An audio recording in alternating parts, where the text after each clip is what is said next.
सिर्फ किस्मत वालों को मिलता है सच्चा वाला प्यार। ऐसे ही एक कहानी साथियों आप लोगों को सुनाने जा रही हूँ। नमन न्यूयॉर्क अपने बिजनेस मीटिंग के लिए गया था और अब वहाँ का सारा काम खत्म करके आज इंडिया लौटा था। नमन मुंबई एयरपोर्ट पर इंतजार कर रहा था अपने ड्राइवर का, क्योंकि उसके ड्राइवर ने बोला था कि वो एयरपोर्ट पिक करने के लिए आने वाला है। काफी टाइम हो गया था लेकिन वो नहीं आया और ना ही उसका कॉल लग रहा था। कुछ देर बाद नमन का फोन भी स्विच ऑफ हो गया क्योंकि चार्ज नहीं था। इंतजार करते करते बहुत टाइम हो गया था तो नमन ने सोचा कि वो टैक्सी से ही चला जाए। फिर वो अपना सारा सामान लेकर एयरपोर्ट से बाहर निकला और टैक्सी की राह देख रहा था कि कोई आए। तभी एक टैक्सी आते देख नमन उसे हाथ दिखाकर रोका और जैसे ही बैठने गया तो एक लड़की दूसरे साइड से टैक्सी में बैठ गई। नमन ने कहा कि ये टैक्सी उसने रोकी है तो वो बोली तो क्या हुआ, बैठी तो मैं पहले ना, आप दूसरी टैक्सी ले लो। नमन फिर उससे कहा कि आपको किस तरफ जाना है। उसने कहा मैं कहीं भी जाऊं, आपको उससे क्या मतलब। उसका ये सब सुन के नमन को थोड़ा गुस्सा आने लगा। एक तो मैं कब से इंतजार कर रहा हूँ, ड्राइवर नहीं आया मेरा और ये इधर मुझसे बहस कर रही है। फिर नमन भी टैक्सी में बैठ गया और बोला भैया चलो। वो लड़की ज्यादा कुछ नहीं बोली और आगे चल के उसका घर आ गया तो वो नमन से पहले ही उतर गई और नमन आगे निकाल गया टैक्सी में।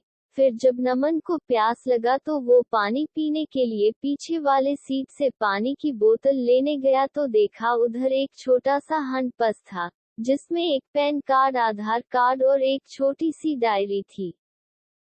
वो पर्स उस लड़की का था। नमन ने ड्राइवर को बोला कि देखो ये उस लड़की का पर्स इधर छूट गया है, तुम इससे पुलिस स्टेशन में जाके जमा कर देना। फिर वो ड्राइवर बोलने लगा कि नहीं साहब, मैं नहीं पढ़ना चाहता, ये पुलिस के चक्कर में वो 10 सवाल पूछते हैं, बार बार पुलिस स्टेशन बुलाते हैं। मैं टेहरा एक ड्राइवर, दिन भर गाड़ी चला के कुछ पैसे कमाता हूँ, अगर पुलिस स्टेशन के ही चक्कर काटते रह गया तो खाऊंगा क्या। साहब ये काम आप ही कर दो, आप पुलिस स्टेशन जाके जमा कर देना। फिर नमन ने सोचा ठीक है, मैं एक जिम्मेदार नागरिक होने के कारण ये तो कर ही सकता हूँ, और फिर नमन का घर आ गया। नमन ड्राइवर को उसका भाड़ा देकर उतर गया। नमन के घर में नमन अलावा उसके मम्मी पापा रहते हैं। नमन उनसे मिला, उनका हाल चाल लिया और पूछा कि ड्राइवर आया क्यों नहीं एयरपोर्ट पर मुझे लेने। तो माँ ने बताया कि रास्ते में गाड़ी खराब हो गई तो उसने तुम्हें कॉल किया लेकिन तुम्हारा फोन ऑफ था, तो उसने घर पर कॉल करके बताया कि वो गाड़ी ठीक करवाने के लिए जा रहा है।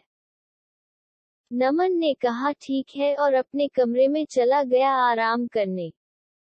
जब नमन शाम को सोकर उठा तो अपना कमरा ठीक करने में जुट गया जो कि बहुत बिखरा हुआ था।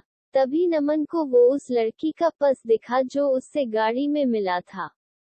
नमन ने उसे खोला तो उसमें डायरी था, उसे निकाल के देखा। उसमें कुछ फोन नंबर लिखे हुए थे। उसमें एक नाम था नीतू। नमन ने उस नंबर पर कॉल किया और उससे बोला कि मुझे एक पर्स मिला गाड़ी में जिसमें ये डायरी है, उसमें तुम्हारा नाम है और एक पैन कार्ड और आधार कार्ड भी है। उसने पूछा कि आधार कार्ड पर नाम क्या है। नमन आधार कार्ड पर देखा और बोला अनिशा। तो सामने से वो लड़की बोली हाँ ये मेरी दोस्त का पर्स है, वो मुझे बोली थी कि उसका पर्स कहीं खो गया है, मैं उसे बता देती हूँ और आपका नंबर भी दे देती हूँ, वो आपको कॉल कर लेगी। नमन ने कहा ठीक है। थोड़ी देर बाद एक नंबर से कॉल आता है। फोन उठाते ही सामने से एक लड़की बोलती है मेरा पर्स आपके पास है। नमन ने कहा आप कौन। तो वो बोली वही जिसका पर्स आपके पास है, जिसमें मेरा कुछ बहुत जरूरी सामान है। नमन ने कहा हाँ मेरे पास है, तुम उसे टैक्सी में भूल गई थी। वो बोली हाँ, कल आप मुझे दिल्ली कैफ में मिलकर उसे लौटा सकते हैं। मैंने कहा हाँ। वो थैंक यू बोलकर कॉल रख दी। अगले दिन नमन कैफे गया उसका पर्स लौटाने के लिए। नमन सही टाइम पर पहुंचा था लेकिन अनिशा लेट थी। नमन रुका था उसके लिए। कुछ देर बाद वो आई। आज वो बिल्कुल अलग ही लग रही थी कल से। उसके लंबे घने बाल थे जो खुले हुए थे। उसने सफेद और नीले रंग का सलवार कुर्ता पहना था। कानों में सुंदर से झुमके भी थे। नमन उसे बस देखता ही रह गया। वो धीरे धीरे नमन की तरफ चली जा रही थी। नमन का ध्यान ही नहीं था, वो बस उसे देखे जा रहा था। फिर वो बोली, हेलो, ध्यान कहाँ है आपका, मैं कुछ पूछ रही हूँ। तो नमन जल्दी से उठ गया और बोला, हाँ मैं तुम्हारा ही वेट कर रहा था। वो बोली, हाँ सॉरी मुझे थोड़ा लेट हो गया। नमन बोला, कोई नहीं ठीक है। फिर नमन ने कहा, कॉफी? वो बोली, सॉरी अभी नहीं, मैं थोड़ी जल्दी में हूँ, आप मेरा पर्स दे दो, मुझे जाना है। नमन ने कहा, हाँ दे दूंगा, थोड़ा बैठ के कुछ बात तो कर ही सकते हैं। वो बोली, जरूर लेकिन आज नहीं, फिर कभी। मैंने कहा, ठीक है लेकिन याद रखना अपनी बात, अगली बार साथ में बैठ के कॉफी पीना पड़ेगा, फिर मत कहना आज भी जल्दी में हूँ। वो बोली, हाँ ठीक है, अब मेरा पर्स दे दो। नमन ने उसका पर्स दे दिया और बोला, मैं तुम्हें कॉल कर सकता हूँ ना अगली बार मिलने के लिए? वो बोली, हाँ, और चली गई। नमन कुछ देर वहां रुका और फिर ऑफिस चला गया। नमन पूरी रात अनिशा के बारे में ही सोचता रहा। नमन उसे भूल ही नहीं पा रहा था। नमन को उसकी एक एक बात याद आ रही थी। अगले दिन नमन के कुछ दोस्त मिले और वो उसे बोलने लगे कि चल आज पार्टी करते हैं, बहुत दिन हो गए हैं हम दोस्तों ने साथ में पार्टी नहीं किया है। नमन ने कहा, ठीक है, सब चल रहे हैं तो मैं भी चलता हूँ। फिर वो 5 दोस्त एक क्लब में गए। सब वहाँ बहुत नाचे साथ में। फिर थोड़ा ड्रिंक भी किया। तभी नमन की नजर एक लड़की पर गई जो लगातार बहुत ड्रिंक कर रही थी। नमन ने ध्यान से देखा तो वो और कोई नहीं अनिशा थी। आज वो बहुत ही अलग लग रही थी। कहाँ उस दिन जब वो नमन से मिली थी तो सलवार कुर्ते में आई थी और आज वो शॉर्ट स्कर्ट और टॉप में है और ड्रिंक कर रही है। नमन तो बिल्कुल ही चौंक गया उसे देखकर। नमन उसके पास जा ही रहा था उससे बात करने के लिए कि तब तक उसके दोस्त उसका हाथ पकड़ा कर डांस करने के लिए लेकर गए। नमन की नजर अनिशा पर ही थी लेकिन थोड़ी ही देर में वो वहां से कहीं चली गई। फिर नमन ने उसे क्लब में इधर उधर ढूंढा लेकिन वो नहीं मिली। घर जाकर नमन उसे कॉल किया। वो कॉल भी नहीं उठा रही थी। नमन उसे बहुत बार कॉल किया लेकिन उसने नमन का एक भी कॉल का जवाब नहीं दिया। अगले दिन फिर नमन उसी टाइम पर क्लब गया ताकि अगर वो आ जाए तो वो उधर ही उससे पूछ लेगा। नमन अंदर जाकर वेट कर रहा था लेकिन वो नहीं आई आज। फिर नमन ने उसे कॉल किया। इस बार उसने कॉल उठाया। कॉल उठाते ही नमन उससे पूछा, कहाँ हो तुम?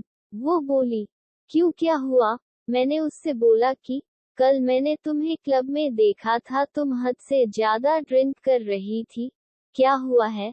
तुम्हें कोई किसी बात का टेंशन है क्या? वो बोली, नहीं, और कॉल कट कर दी। नमन फिर उसे कॉल लगाया तो उसने कॉल नहीं उठाया। इस बार नमन वहां से घर चला गया। घर आकर उसने अनिशा को मैसेज किया कि अगर तुम्हें कोई किसी बात का टेंशन है तो मुझे बता सकती हो। उसका कोई रिप्लाई नहीं आया। 2-3 दिन हो चुके थे, अभी तक अनिशा ने कुछ नहीं कहा था। नमन फिर अनिशा को कॉल किया।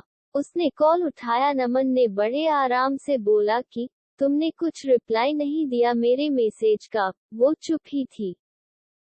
नमन ने फिर बोला, ऐसे चुप नहीं रहो, कुछ बोलो, कुछ परेशानी हो तो बताओ, मैं तुम्हारी मदद कर सकता हूँ।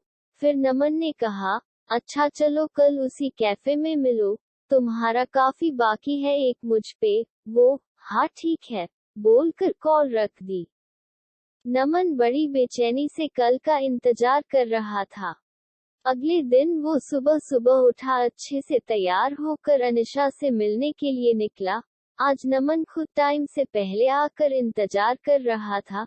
थोड़ी ही देर में अनिशा आई। वो बहुत सुंदर दिख रही थी। आज उसने जीन्स टॉप पहना था और बाल वैसे ही खुले थे। वो जैसे जैसे आगे आ रही थी चल के उसके बाल उसकी आंखों के तरफ आ रहे थे। वो उन्हें ठीक करती हुई आ रही थी। वो आके नमन के सामने वाले कुर्सी पर बैठ गई। वो शांत थी। नमन ने पूछा, कॉफी? वो हॉकी सी मुस्कुराहट के साथ बोली, हाँ। नमन ने वेटर को कॉफी के लिए बोला और अनिशा से बोला, चलो अब बताओ क्या बात है जिससे तुम परेशान हो। पहले तो वो कुछ नहीं बोल रही थी। फिर नमन ने कहा, बोलो कुछ। वो बोली कि मैं मुंबई में अकेले रहती हूँ। यहाँ मैं अपना करियर बनाने के लिए आई हूँ। ये बोलते बोलते वो चुप हो गई। मैंने कहा, हाँ आगे बोलो, इसमें क्या हुआ? ये तो अच्छी बात है, तुम अपने करियर पे इतना ध्यान दे रही हो। फिर वो बोली, लेकिन अब नहीं हो पा रहा है। मेरा काम में बिल्कुल ध्यान नहीं रहता। मुझे अपने बॉस से बहुत बार अब डांट सुननी पड़ती है और उसने तो ये तक कह दिया है कि अगर ऐसा ही चलता रहा तो वो मुझे नौकरी से निकाल देगा। 2 महीने हो गए हैं मेरे इस वार्ताओं से मुझे रोज डांट सुनी पड़ती है। मैंने उसे पूछा, ऐसा क्या हो गया है कि तुम इतनी परेशान रह रही हो? वो चुप हो गई फिर से। फिर थोड़ी देर बाद बोली, मुझे कैंसर हो गया है। ये सुनकर नमन घबरा गया। आगे वो बोलती रही, 2 महीने पहले मैंने चेकअप करवाया था तो डॉक्टर्स ने बोला कि मुझे कैंसर हो गया है, अभी 2nd स्टेज पर है। ये सुनकर मैं तब से परेशान रहती हूँ कि कैसे मैं सब करूँगी। मेरा इस दुनिया में कोई नहीं है। बचपन से ही मैं अनाथ हूँ, बस कुछ ऑफिस के दोस्त हैं। मैं ये बात अपने ऑफिस में भी नहीं बता सकती कि अगर बॉस को पता चला तो वो मुझे कहीं नौकरी से निकाल ना दे। 3 महीने पहले ही मेरा प्रमोशन हुआ है, मुझे हेड ऑफ द डिपार्टमेंट बनाया है। और ये सब हो गया, मैं अब क्या करूँ, कुछ समझ नहीं आ रहा है। ये सब सुनकर नमन ने धीरे से उसका हाथ अपने हाथ में लिया और बोला, तुम अकेले नहीं हो, मैं तुम्हारे साथ हूँ। वो चुपचाप नमन की ओर देखने लगी। नमन ने कहा, हाँ तुम सही सुन रही हो, मैं तो उसी दिन से तुम्हें पसंद करने लगा था जिस दिन तुम अपना पस लेने के लिए मुझसे मिलने आई थी। ये सुनकर उसने अपना हाथ पीछे कर लिया। नमन ने पूछा, क्या हुआ, हाथ क्यों हटा लिया तुमने? वो बोली, नहीं ये सब ठीक नहीं है, मेरी जिंदगी का ही भरोसा नहीं है और मैं तुम्हें मेरे वजह से कोई परेशानी नहीं दे सकती। नमन उसे प्यार से समझाया कि, नहीं, तुम मुझे कोई परेशानी नहीं दे रही हो, मैं तुम्हारा ध्यान रखना चाहता हूँ, तुम्हें अपनी जिंदगी का हिस्सा बनाना चाहता हूँ, मैं हमेशा तुम्हारे साथ रहूंगा, कभी तुम्हें अकेला नहीं छोड़ूंगा। वो बोली, नहीं तुम समझो, कल को पता नहीं मैं रहूं या ना रहूं, तुम क्यों खुद को किसी की परेशानी में डाल रहे हो। नमन उसे बहुत समझाया लेकिन वो नहीं मानी और चली गई। नमन उसके पीछे गया, उसका हाथ पकड़ के रोका और उससे कहा, तुम्हें कभी भी किसी की जरूरत हो तो मैं हमेशा तुम्हारे साथ रहूंगा। और फिर अनिशा चली गई। नमन उसे रोज उसका हाल पूछता था। वो डॉक्टर के पास चेकअप के लिए गई कि नहीं, टाइम पर सब दवाएं ले रही है कि नहीं। उस दिन के बाद नमन ने कभी उसे अकेला नहीं महसूस होने दिया। नमन उसे रोज फोन करता था, उसका हाल पूछता था। 4 महीने हो चुके थे ऐसे बात करते करते। एक दिन शाम को फोन पर बात करते करते अनिशा बेहोश हो गई। नमन उसे पुकारता रहा लेकिन वो कुछ नहीं बोल रही थी।